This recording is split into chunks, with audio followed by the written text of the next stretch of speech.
Hello everyone.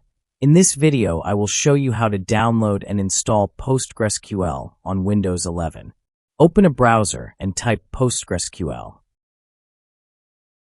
Open the first link that appears.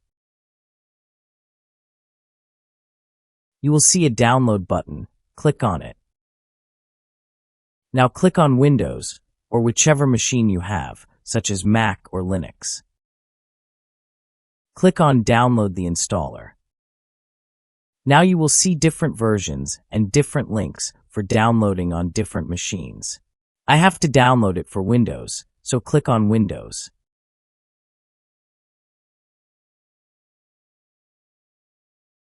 After downloading, click on the downloaded file.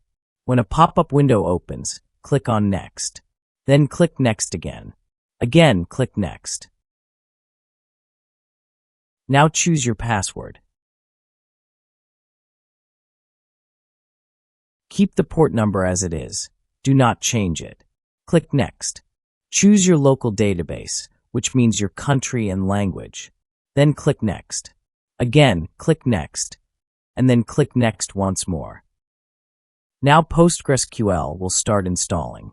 After the installation is complete, uncheck the Stack Builder option for download and install, and then click Finish.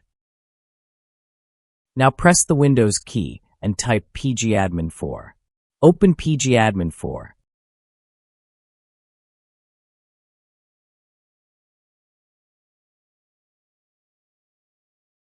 Then click on Servers. It will ask you for a password. Enter the password you created during installation and click OK. That's it. Thanks for watching, and please like this video.